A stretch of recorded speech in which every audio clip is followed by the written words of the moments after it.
सानाम को गे जोहार अलिया सेचेद अखड़ा YouTube channel तलाते जतो हर को गे सगुन दाराम। आबो जतो हर दिन गे जतो आबो कमी लगी आर मिड हर ठन बो दरकारोग कना आर मिड हर ठन दरकारोग कना ओनका गे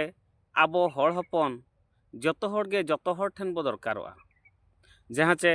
आबो मिटांग मिड हर लगी तेदो जतो जिनिस तो बाय कुड़ाव कना चांदो बंगा हा लिखन ओनका गे आबो सानाम को हर हपने जन्म केद बना सतो इखन आज जतोवा कर्म जतोवा दाड़े मिड हर दो बाय एमाकाद बना ओनका चांदो बंगाय बनाव आकाद बना जतो हर ठन गे जतोवा गुण रको मेना जे जहरा गुण इदी काते आबो बांचाव काते मेना बना ओना इदी काते आबो भितरे जहाँ गुण ताहेना ओना आर मिड हर बो एमाया आर मिड हर जहाया ताहेना उनी आबो एमा बोना ओने ओनका इदी काते आबो समाज रे परस्पर भितरे निज निज भितरे चड़ा चपड़ा बो ताहेन कना। तबे नोंडे कथा हिजुग कना आबो जतो हर गे चड़ा चपड़ा बो ताहेन कना। अच्छा चड़ा चपड़ा लगिद दो आबो भितरे मिटांग जवाब कथा जवाब ओना मारांग जिनिस यदि कथा काते जवाब काते कथा बाम दोहया जवाब बाम ख्याला एनखान आबो भितरे आत्मविश्वास कमोआ ओना को इदी काते तेहेज आबो भितरे आबो ओड़ा भितरे हो किंबा पेड़ा पुरबु भितरे हो सई पड़िसा भितरे हो आबो भितरे आत्मविश्वास ताबो कम आकाना। पहिल जहाँ लेका आयो बाबा को ताहेकान अक्तो गरम हाराम गरम बुढ़ी को ताहेकान अक्तो आको भितरे एपेम चापाल जहाँ लेका ताहेकाना ओना को दो नेतार बाय नेलोग काना। तबे चिकाते बाय नेलोग काना ओना दो जतो हर बो बाडाय कान गया। तबे नोआ को आबो भितरे आबो निजे गे बो सचेतन लेनखान ओना को जतो सझेआ। तो नोआ को सझे लगिन खान आबो जहाँ कथा बो एमाका जहाँ जवाब बो एमाकाद कोआ ओना आबो कथा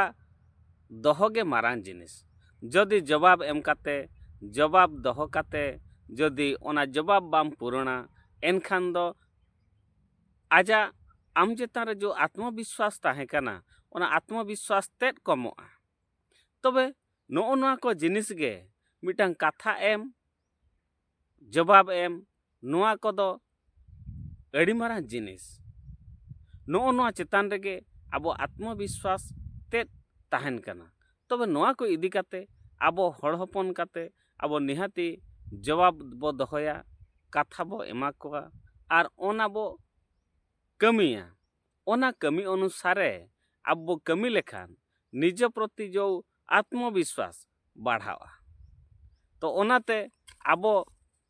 प्रत्येक कमी क्षेत्र रेगे नेतार ओकोय प्रति आत्मविश्वास तक बाय हिजुग कना निजर प्रति आत्मविश्वास उनका बाय हिजुग कना जहाँ फड़े आबो आर मिड हर चेतान रे हिजुआ चेकाते नोय नोका गे जतो खना कथा दोहो कथा नोआ मारांग दाड़े ओना जुदी मारांग दाड़े ते आबो निजे बो हृदयंगम केआ निजे बो बुझाव केआ एनखान आबो प्रत्येक क्षेत्र रे आबो जितकर बो ताहेना प्रत्येक क्षेत्र रे आत्मविश्वास बढ़ावा आर हड़ हो आबो प्रति विश्वास को दोहया आबो प्रति विश्वास भाजर लेनांग आर मिड हड़ हो आबो विश्वास आबोना एवं जीवन सारा ओना आबो लगी बेसोआ आर आबो समाज लगी हो बेसोआ। नेतार गापा ओन्ना आत्मविश्वास तेद कथा कथा दोहो मारांग दाड़े ओन्ना हड़ को बुझो लेनांग आबो भितर दो सुलुक सगै ताहें दाड़ेगोआ। अच्छा नोआ नोका कथा कथा दोहो तीना मारांग दाड़े